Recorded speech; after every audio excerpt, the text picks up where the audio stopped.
y eso hizo pues que se resolviera la situación en 4 días, ¿no? Ahora, pero eso es lo que tú dices, hay que plantear una política regional sobre el tema de la migración.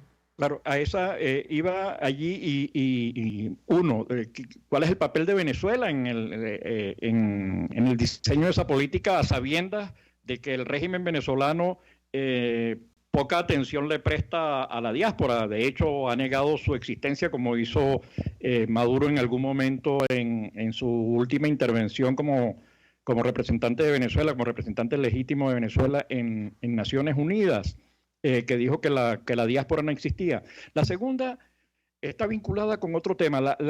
No toda la migración venezolana en Latinoamérica, los 400.000 que hay en Chile, 900.000 en Perú, 1.600.000 en Colombia, etcétera, no son todos refugiados o no todos lo han hecho a pie. Hay una cosa muy plural de... Hoy la diáspora llega, de acuerdo a nuestro observatorio de la diáspora venezolana, estamos rozando ya los 6 millones, estamos 5.700.000, 5.800.000 venezolanos fuera del país, algo así como el 20% de la población. Entonces, pensando en eso y pensando en la historia de Venezuela, Venezuela fue un país de inmigrantes, un país que creció con la inmigración, que creció con los colombianos, con los ecuatorianos, con los peruanos, argentinos, chilenos, españoles, portugueses, italianos, que llegaron a Venezuela.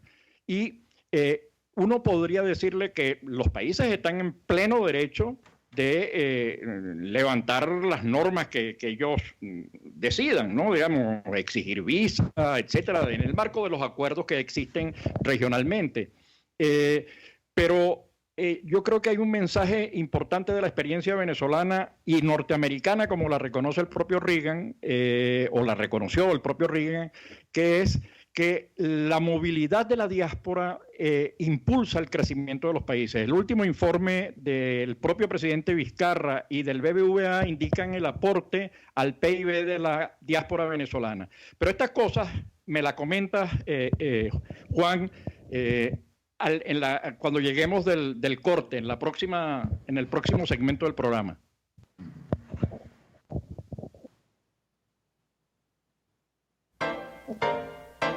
Usted escucha Buen Provecho con Thaís Peñalver por RCR 750 AM. Sintonícenos a través de Periscope, @RCR750, la radio que se ve. En la avenida Páez del Paraíso se encuentra Tu Cocada Express. Te invitamos a que pruebes la mejor cocada de toda Caracas, con los toppings favoritos. Además, helados, dulces, aceite y agua de coco. Síguenos, @Tu Cocada Express, frente al Parque Naciones Unidas del Paraíso. Tu Cocada Express El Paraíso, como tú la quieras. Mis amigos, quiero hablarles de Dilab Biodiagnóstica, un nuevo laboratorio clínico con un concepto original. Además de estar dotado con los equipos de la más reciente tecnología y el personal de más alta calificación, Dilab Biodiagnóstica te ofrece ambiente y trato amables y los precios más económicos en todos tus exámenes de laboratorio. Pide tu cita en el 0212-945-5788. Dilab Biodiagnóstica, precisión y confianza en laboratorio clínico. RCR 750 AM, porque lo bueno une.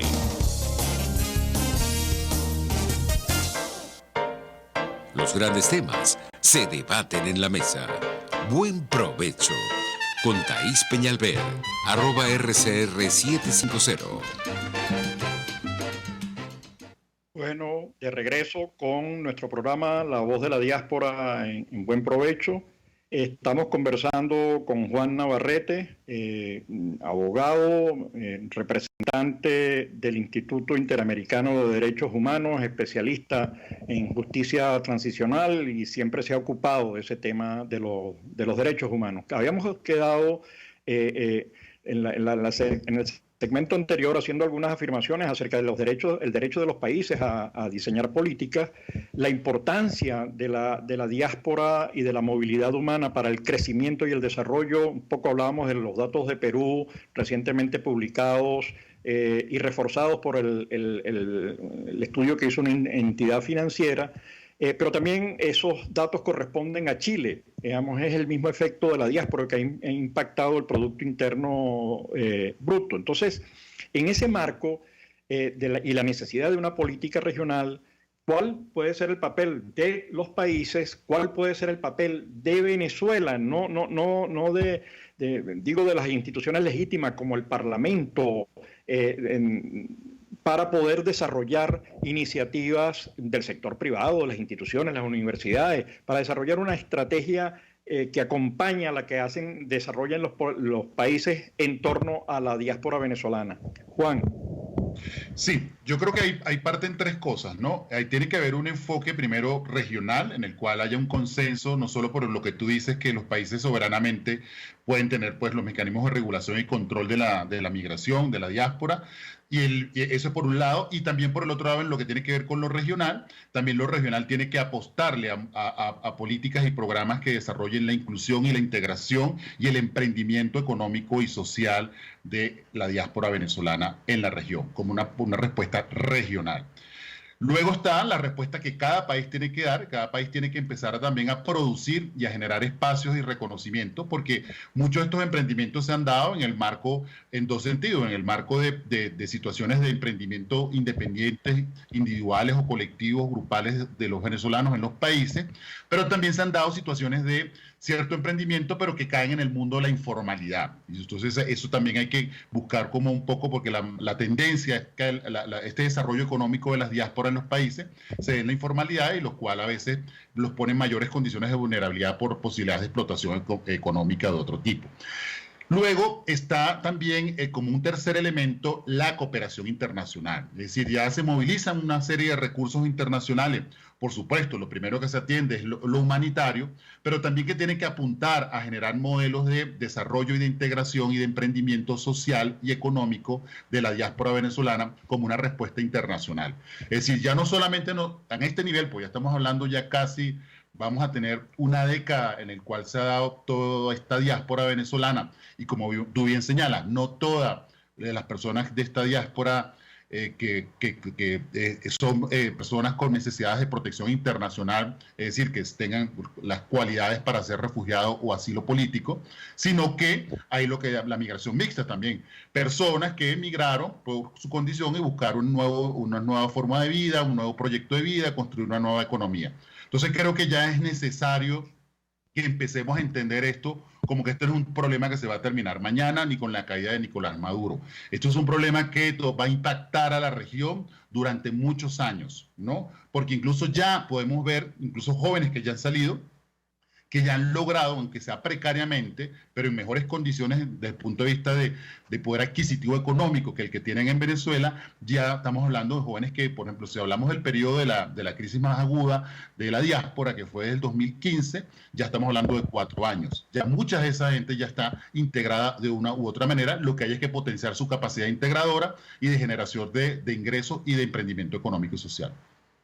Juan, eso último que tú señalas me parece absolutamente clave para el diseño de una política, de una estrategia. Yo creo que nosotros necesitamos una estrategia no solamente de la región, sino donde participe el liderazgo privado, público venezolano. Estoy pensando en la Asamblea Nacional, estoy pensando en los gremios empresariales, estoy pensando en las universidades, en las regiones que están interesadas y reconocen la importancia de ese activo que es porque lo que tú señalas es, tenemos una nueva realidad, tenemos una nueva geografía. Venezuela es distinta en términos de, uno podría decir que Venezuela es hoy 24 estados más 90 estados en el mundo, más 300 ciudades que cobijan hoy a los venezolanos, donde los venezolanos participan. Pero toda diáspora tiene un efecto positivo en el desarrollo. No hay diáspora negativa. Eso no significa que entre miembros de la diáspora, y más cuando estás hablando de unas dimensiones que superan a Noruega, a Dinamarca, a Uruguay en términos de número de habitantes, por supuesto que hay gente con problemas, gente que está en la delincuencia. Además tenemos algunos de estos enchufados testaferros de los que han saqueado al país. Pero él estaba pensando en el caso de Colombia. La Cámara de Comercio de Bogotá tiene un programa de emprendimiento e integración, cuya idea es de, a partir de lo que se aprenda del plan piloto, extenderlo a toda el país, pero además extenderlo incluso a toda la región. Yo creo que hay en el ámbito cultural muchísimas cosas que hacer, en el ámbito de la medicina, en el ámbito... Y además hay asociaciones diaspóricas como aquellas en las que ustedes participan, en el caso de Ávila en Colombia, en Bogotá fundamentalmente, pero en Colombia, o las organizaciones en Perú o en Argentina, Chile, todas las miles tenemos más de 1.000 asociaciones diaspóricas en el mundo haciendo cosas. Entonces, ¿cuáles serían tus lineamientos? Antes, y no te olvides que tenemos ahí el pendiente el tema Bachelet y Consejo de Derechos Humanos, que lo tenemos pendiente para que no se nos olvide. ¿Cómo ves tú ese panorama, Juan?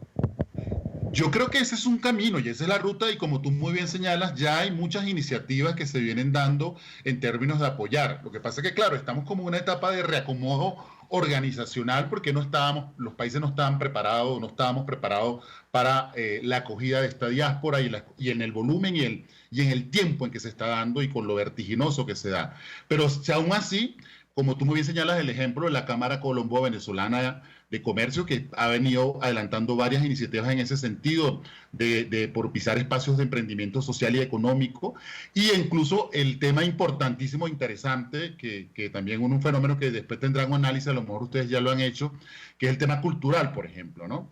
El tema de ver los músicos del Sistema Nacional de Orquestas Nacionales Juveniles Infantiles de Venezuela, que fue un proyecto tan exitoso, pero que también hoy ya está en diáspora. Entonces uno lo ves tocando en las calles, en las comunidades, en las fiestas de cumpleaños, pero que, por ejemplo, en el caso acá de Bogotá, desde hace un mes y medio, han venido organizándose todas estas personas venezolanas que han estado en el tema de la diáspora, que vienen del Sistema Nacional de Orquestas Juveniles Infantiles, y ya han creado la orquesta.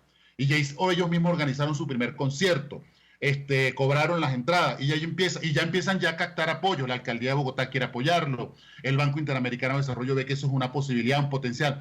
Es decir, espacios hay desde lo económico, lo cultural, lo social, y lo que hay es que potenciarlo y auspiciarlo desde todo su punto de vista. Y lo que hay que insistir, Tomás, es que esto también tiene que ser, sobre todo por la intervención, porque las agendas de los organismos internacionales a veces se quedan mucho porque les es como más cómodo, menos comprometedor políticamente quedarse en lo humanitario. Tienen también que incorporar todos los planes de desarrollo, estrategias de emprendimiento y de integración en lo económico y social de la diáspora venezolana.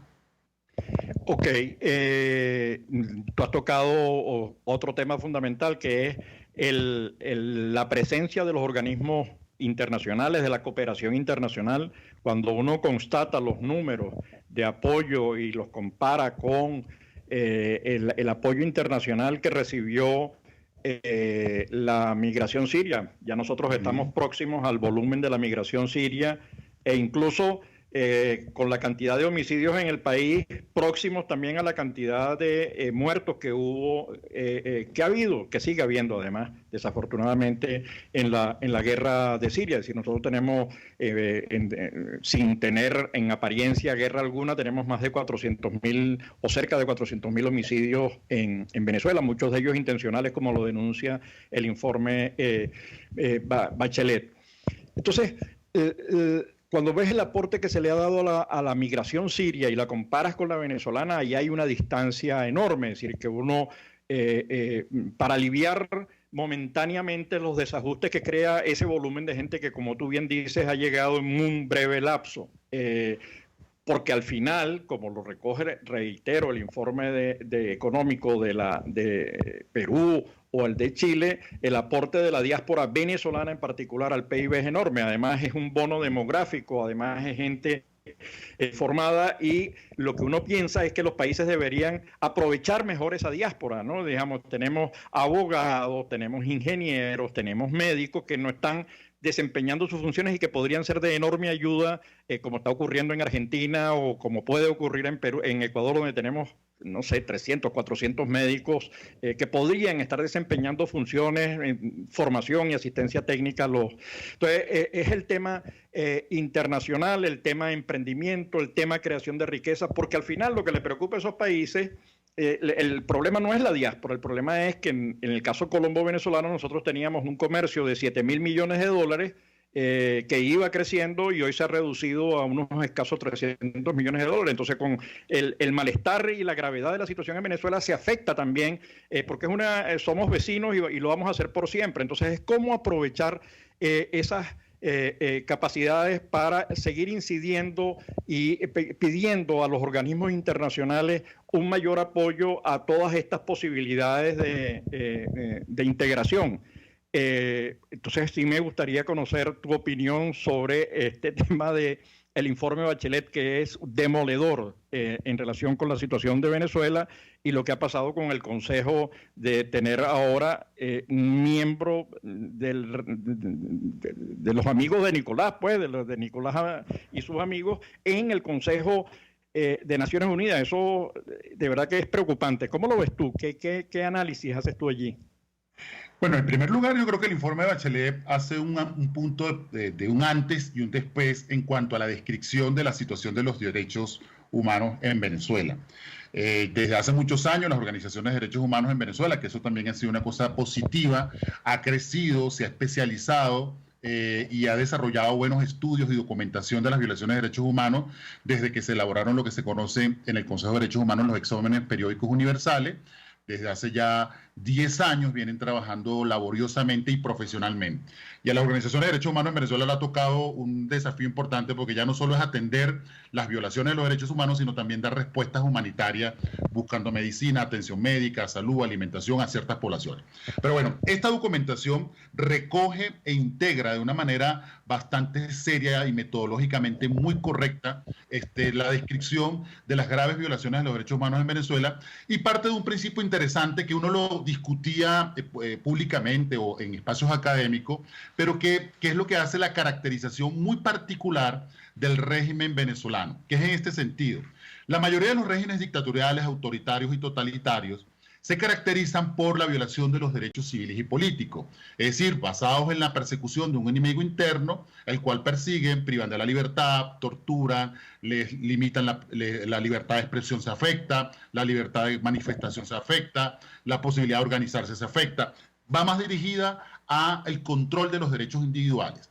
En el caso venezolano, que es lo que marca la diferencia con el resto de los regímenes, lo que se hace de manera sistemática, masiva y generalizada es la violación de los derechos económicos, sociales y culturales, en donde la mayoría de la población se ve afectada por la falta de no acceder a la alimentación adecuada, accesible, asequible y disponible, no acceder a los sistemas de salud, ni a sistemas de servicios básicos y esenciales.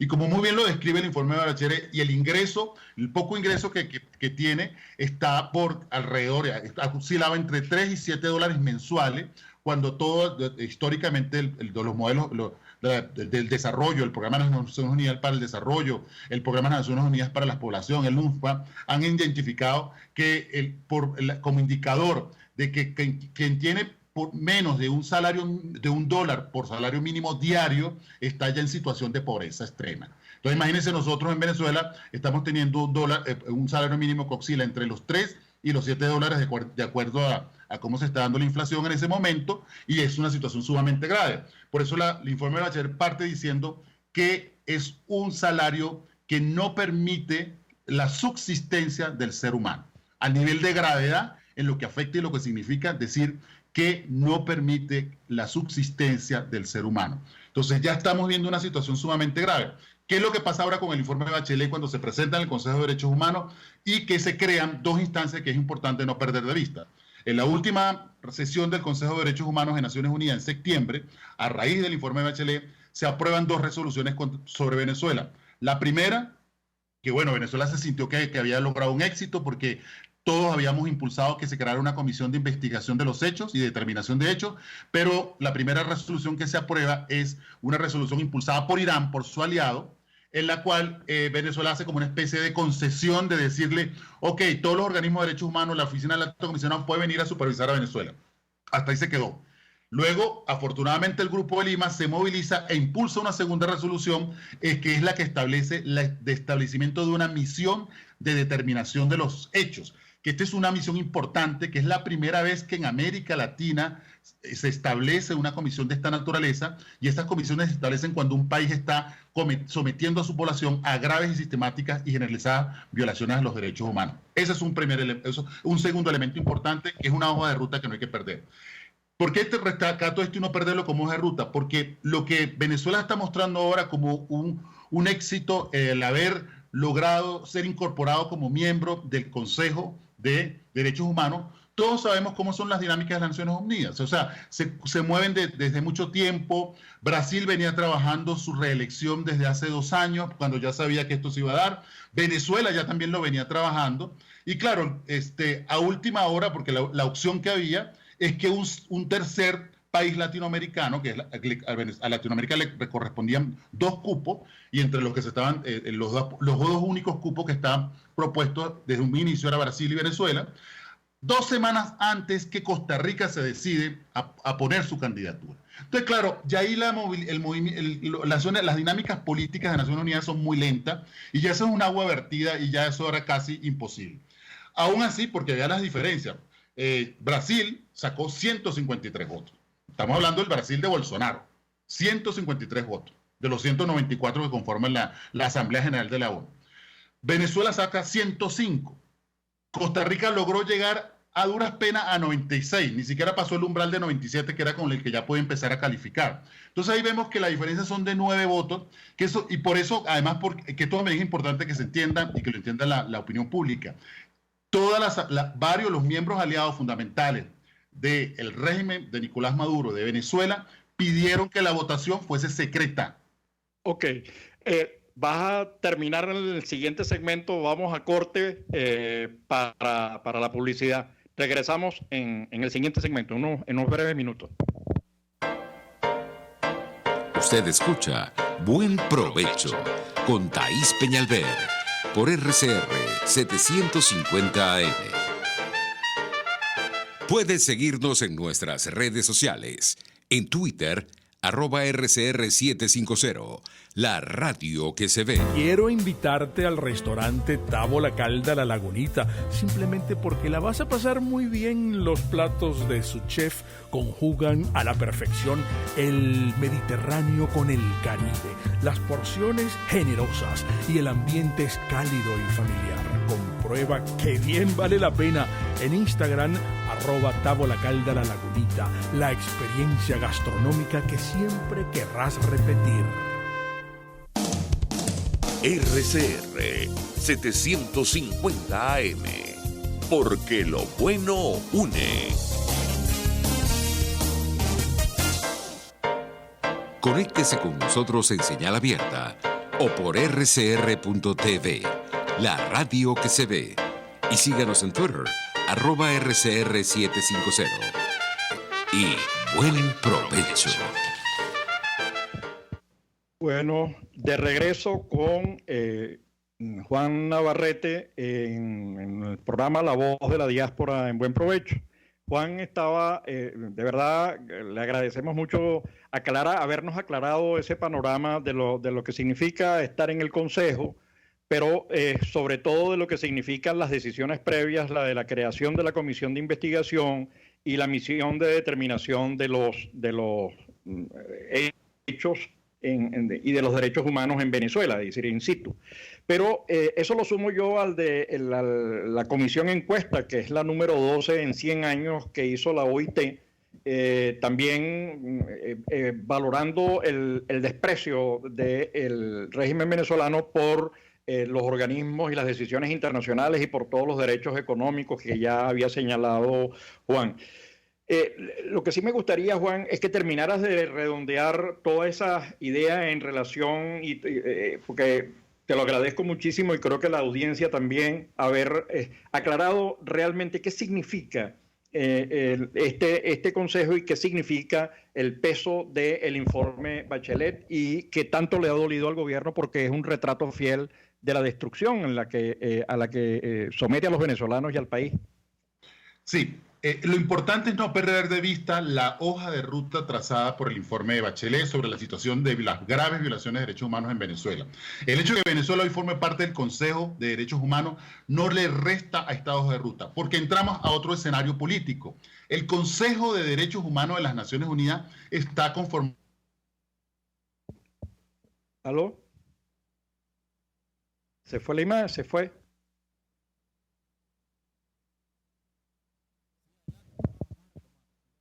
Mira, bueno, estamos retomando la conversación con Juan, que nos está aclarando el significado real de lo ocurrido con este ingreso al Consejo, pero sobre todo de la importancia del informe Bachelet y de las implicaciones que dicho informe tiene para darle continuidad a la comisión de investigación y a la misión de determinación de hechos en Venezuela, digamos, el ingreso a Venezuela para mostrar y demostrar la destrucción. Ya Juan señalaba el tema del salario, aun cuando se incrementó. Esto es un juego de monopolio realmente, ¿no? Porque el país está viviendo una condición de un paro generalizado. Solamente la gente puede ir a trabajar cuando hay transporte, eso significa cuando hay electricidad y gasolina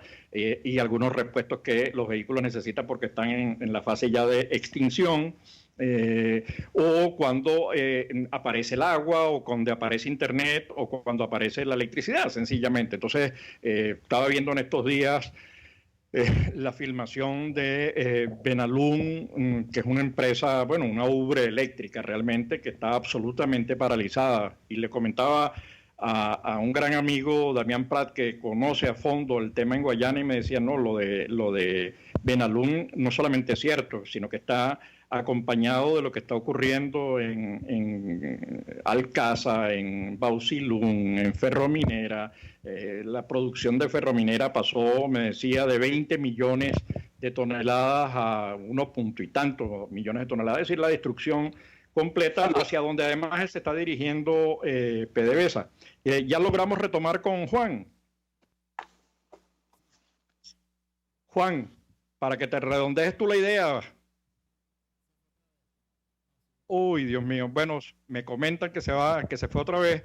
Lo que queríamos con Juan era explotar todo lo que significa una política y una estrategia regional con la diáspora y con los países de la región que han tratado a Venezuela. Ya llegó Juan, entonces, Juan, por favor, aprovechemos y trata de ir redondeando las ideas que estamos empezando. Bueno, lo fundamental es que no todo está perdido en el Consejo de Derechos Humanos, que la correlación de países es distinta a la Asamblea General, son 47. La tendencia es que 25 de esos 47 están a favor de señalar las violaciones de derechos humanos del régimen venezolano, y que esa ruta hay que seguirla trazando con el tema del informe de Bachelet, y esto complementado con lo que tú mencionabas con el informe que emitió el Comité de Encuestas de la Organización Internacional del Trabajo sobre el régimen de Venezuela, y teniendo en cuenta un presidente que se autoproclama el presidente obrero, en donde hay unas gravísimas violaciones de derechos humanos, no solo en el tema de organización sindical y organización tripartito de las organizaciones empresariales, sino lo más grave aún, dirigentes sindicales presos, dirigentes sindicales que han muerto, dirigentes sindicales torturados, y es decir, es una afrenta a lo que tiene que ver con los derechos laborales. Sí, estaba comentando lo que habíamos visto. Había visto una imagen desoladora de Benalún, absolutamente cerrada, sin personal, y le comentaba hace brevemente que había conversado con un gran amigo especialista en el tema de Guayana, Damián Prat, y me comentaba que no era solo Benalún, eran todas las empresas. Y bueno, es lo que está ocurriendo con PDVSA, lo que cuentan de los campos petroleros. Bueno, esta cosa que ya está llegando, la contaminación a las costas de Brasil. Digamos, ya imagínate cómo estará todo lo que ha sido la extracción de petróleo en las costas venezolanas, en el lago de Maracaibo, o en las demás áreas en las que se produce, en el Tigre, el Furrial, digamos, donde uno se meta, ¿cómo será el tema de la contaminación y la inversión que será necesario hacer para recuperar los terrenos y el daño causado, no solo a PDVSA, sino los colaterales en el...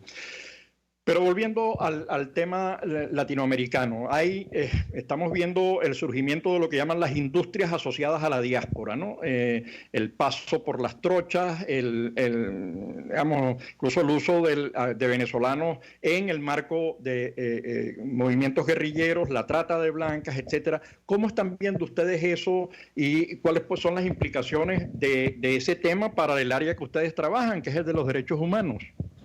Bueno, por supuesto, esto va en correlación con lo que hablábamos anteriormente en términos de la integración y la inclusión de los venezolanos, de la diáspora venezolana, porque en la medida en que estén en condiciones de no inclusión e integración, por supuesto son población que va a estar en mayor condición de vulnerabilidad, susceptibles a fuerzas sometidas a tráfico, trata, explotación sexual, comercial, e incluso con fines de mendicidad. En el caso uno lo está viendo mucho en muchas situaciones con fines de mendicidad para explotarlos y poder desarrollar. Entonces creo que eso es el desafío precisamente en la medida en que nos tardemos más en la integración y la inclusión y en la propiciar los emprendimientos de los venezolanos, van a estar esta población en mayor condición de vulnerabilidad y esto hay que revertirlo lo más pronto posible y sobre eso hay que trabajar. Ya se está trabajando en el caso colombiano sobre el tema de la ley de migración, se está trabajando con un plan de desarrollo que llaman acá los COMPE, son los planes de desarrollo. Es decir, ya está integrándose en la política porque, como tú dices, todo esto afecta en cuanto a costos en el PIB y en cuanto también a inversión en el PIB. Tiene las dobles caras. Y la más favorable siempre va a ser la de inversión en el Producto Interno Bruto, en el caso colombiano, que es lo que uno está notando, y por eso el Estado se ha abocado mucho en eso. Claro, ahora, eso que tú señalas toca el tema de un poco lo que hacen la responsabilidad de los países, Juan, pero también la responsabilidad de las asociaciones en Venezuela, de cómo hacemos los demócratas y de cómo hacemos las organizaciones democráticas y las instituciones, qué papel desempeñamos y debemos desempeñar en todo este tema, porque estamos hablando de gente, venezolanos y niños sin cédula de identidad, sin documentos. El pasaporte, lo señala el propio informe de la Bachelet, el problema del pasaporte comienza en Venezuela, no se lo podemos atribuir a los demás países. Los jubilados y los pensionados, pero eso al regreso del segmento, de este segmento de publicidad, para que vayas pensando, Juan, en cómo abordar este tema. Listo. Análisis, opinión, entretenimiento y mucho más. Escucha Buen Provecho con Thaís Peñalver por RCR 750 AM.